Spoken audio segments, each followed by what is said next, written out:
안녕하세요, 리솔루토입니다. 세상에는 수많은 투자 전략들이 있습니다. 기본적인 40, 60 채권 주식 포트폴리오부터 한 가지 종목만 데이 트레이딩하는 전략까지 정말 다양한 투자 전략들이 있습니다. 심지어 날씨를 이용하여 농산물의 가격을 예측하는 투자 전략도 있다고 합니다. 하지만 항상 잊으시면 안 되는 것은 모든 투자 전략에는 약점이 있다는 점입니다. 오늘은 어떻게 하면 투자 전략에서 약점을 최소화할 수 있는지 알아보도록 하겠습니다. 당연히 가장 먼저 아셔야 하는 것은 투자 전략이 무엇인지입니다. 사실 굉장히 간단한 것이지만 많은 금융시장에 참여하고 계시는 분들이 인지하고 계시지 못하는 부분이죠. 간단하게 어디에서 사고 어디에서 팔지 정확하게 말하는 규칙입니다. 또 모든 전략에는 고리, 루프의 형태여야 합니다. 즉 매수, 매도, 매수, 매도와 같이 순차적으로 일어나야 하는 것이죠. 투자 전략을 좀 더 자세히 살펴보겠습니다. 가장 먼저 매수에 대한 규칙이 필요합니다. 예시를 통하여 알아보도록 하겠습니다. 첫 번째로 한 달에 한 번씩 PBR, PER이 가장 낮은 기업을 매수합니다. PBR은 회사가 가지고 있는 자산 대비 주가가 얼마나 비싼지, PER은 회사가 벌고 있는 이익 대비 주가가 얼마나 비싼지를 알려주는 지표입니다. 따라서 낮을수록 주가가 저렴하다는 뜻이죠. 두 번째로 기술적 분석으로 접근해보면 일본흥상 20주기 이동평균선을 종가로 돌파할 때 매수라는 매수 전략을 세워볼 수 있습니다. 세 번째로 간단하게 적립식으로 투자를 하실 경우 매달 월급날 미국 지수 추종 ETF를 50만원씩 매수하겠다는 간단한 전략도 세워보실 수 있습니다. 이제 매도 전략입니다. 투자 전략을 세우실 때 가장 어려워하시는 부분이지만 가장 중요한 부분이기도 합니다. 수익 실현 또는 손실 실현은 매도에서 결정되니까요. 첫 번째 매수 전략에 대한 매도 전략은 PBR, PER이 매수 시점 대비 1.5배 이상 상승하였을 경우 매도한다는 규칙을 세워볼 수 있습니다. 두 번째 매수 전략에 대한 매도 전략은 20주기 이동평균선을 하락 돌파할 경우라고 세워볼 수 있습니다. 세 번째 매수 전략에 대한 매도 전략은 60세 이후 매달 생활비만큼 매도를 한다는 전략을 세워보실 수 있습니다. 투자 전략을 세우실 때 가장 핵심적인 것입니다. 매수와 매도 전략이 고리의 형태, 즉 순차적으로 반복되어야 한다는 것입니다. 가장 간단하게 매수를 하셨다면 다음엔 매도를 하셨으면 다음에는 매수를 하셔야 가장 단순한 투자 전략이 만들어지는 것입니다. 많은 분들이 무의식적으로 물타기를 하시는데 신적인 투자자가 아니시라면 사실 물타기로 수익을 내기는 상당히 까다롭습니다. 물타기를 하실 경우 10년 정도의 투자 기간을 두고 가격이 가치를 따라간다는 성질을 보셔야 하는데 물타기를 하시는 대부분의 분들은 처음 종목을 선정하실 때 가치를 보고 진입하는 게 아닌 물타기라는 행위 자체가 무의미할 가능성이 매우 높습니다. 자신이 보유하고 있는 종목에 의미를 부여하여 썩은 동아줄을 붙잡고 있을 가능성이 더 높은 것이죠. 물타기만큼 위험한 행위입니다. 매수 후 매도 규칙을 지키지 않는 것입니다. 올바르게 투자 전략을 구축하셨을 경우 매수와 매도를 정해진 규칙에 따라 반복했을 경우에만 수익이 날 것입니다. 하지만 가격이 더 하락할 것 같다 매도를 또는 가격이 고점이 나온 것 같다 매도를 하는 행위는 매우 잘못되었습니다.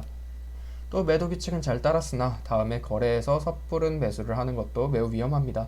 동일하게 정해진 매수, 매도 규칙을 올바르게 따랐을 경우에만 투자 전략을 통하여 수익을 낼 수 있습니다. 투자 전략이 만들어지셨다면 이제 전략의 약점이 보이실 것입니다. 백테스팅을 약간만 해보셔도 어떤 구간에서 전략의 손실률이 발생하는지 찾아보실 수 있습니다. 실제로 저희 리솔루토 가상화폐 트레이딩 전략인 알파 전략의 수익률을 보아도 약한 구간을 바로 찾아보실 수 있습니다. 알파 전략은 추세 및 모멘텀 기반 전략이기 때문에 변동성이 약한 구간에서 수익이 전혀 발생하지 않는 것을 보실 수 있습니다. 따라서 어떤 전략을 사용하시는지에 따라서 약점은 전부 다릅니다.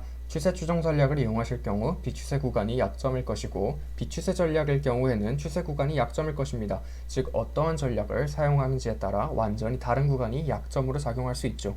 변동성 전략을 이용하실 경우 변동성이 약한 구간이 약점으로 작용할 것입니다. 단기 전략을 이용할 경우 슬리피시 및 수수료도 약점으로 작용할 수 있습니다. 이 때문에 단기 트레이딩은 매우 어려운 것이죠. 장기 전략을 이용하실 경우 자산의 가치가 실제로 변하여 가격이 하락하는 것이 약점이 될 수 있습니다. 투자 전략은 금융세계에서 일어나는 이상한 현상들을 이용하는 것이에요. 이상한 현상이 정상적인 상황으로 돌아올 것이라 가정하고 투자를 하는 것이죠. 하지만 이상한 현상이 지속될 경우도 분명 있습니다. 이러한 지속이 각 투자 전략에서 약점으로 작용하게 되는 것이죠. 따라서 이 세상에는 완벽한 투자 전략은 존재하지 않습니다. 약점을 제거할 수 없다면 약점을 보완해야 합니다. 크게 두 가지 정도로 꼽아볼 수 있는데요. 먼저 투자 전략 자체를 최적화하는 방법이 있습니다. 즉 투자 전략 자체를 바꾸어 더 나은 전략으로 만드는 것입니다. 두 번째는 제가 선호하는 방법인 자산군, 거래 종목, 투자 전략의 다각화입니다. 한 개의 전략을 사용할 때 실패할 확률이 고정되어 있다면 두 개의 전략을 병행할 경우 두 개의 전략이 동시에 실패할 확률이 한 개의 전략이 실패할 확률보다 낮기 때문이죠.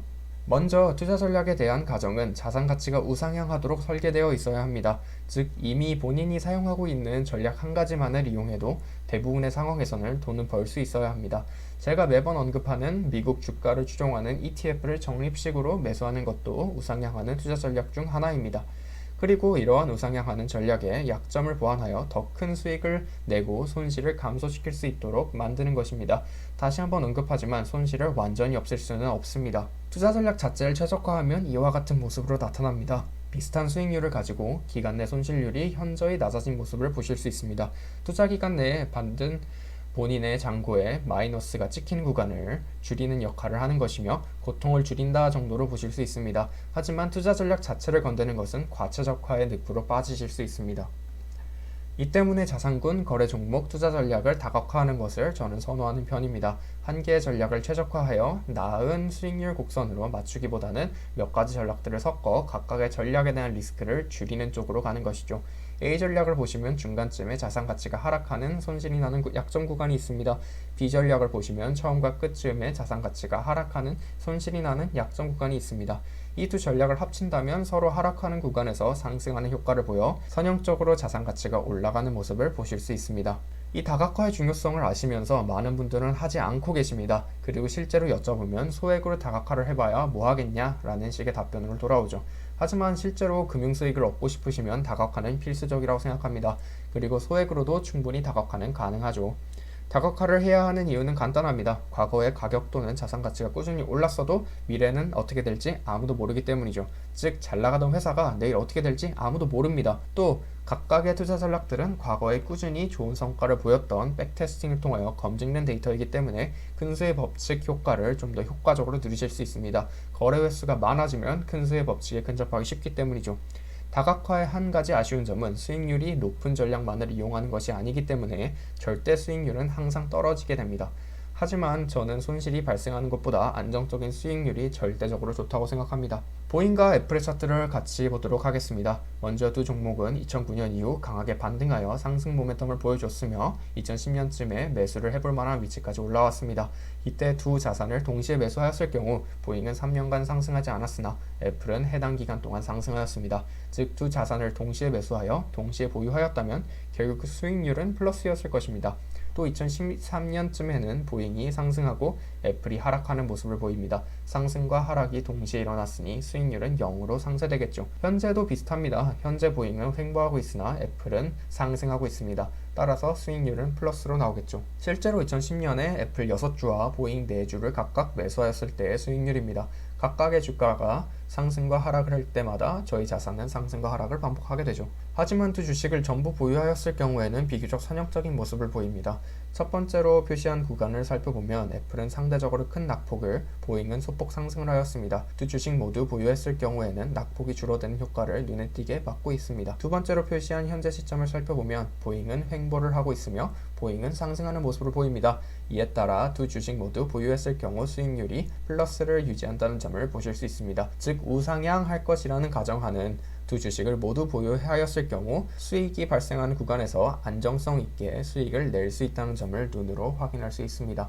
이제 리스크 파트입니다. GE는 2000년대까지 꾸준히 우상향을 하다가 현재는 다우지수에서 쫓겨난 종목이며 나이키는 꾸준히 상승하고 있는 종목입니다.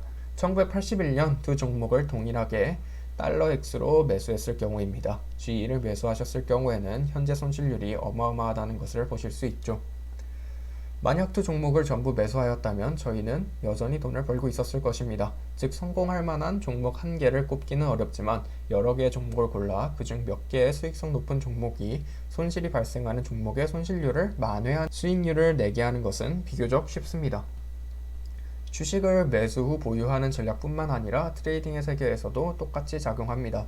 현재 리솔루토 트레이딩 전략들의 개별 수익률과 트레이딩 전략들을 포트폴리오로 구성하여 만든 수익률을 비교해둔 그래프입니다.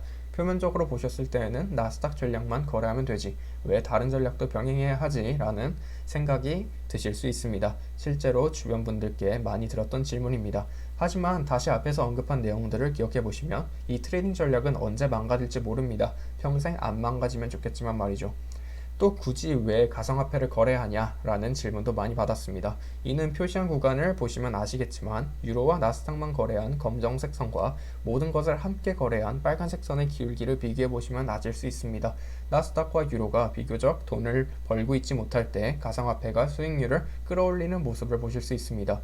방금 보셨던 애플과 보잉을 섞었을 때의 효과라고 생각하셔도 좋습니다. 모든 투자의 기본은 올바른 투자 전략을 만드는 것이고 올바른 투자 전략을 올바르게 수행하는 것입니다.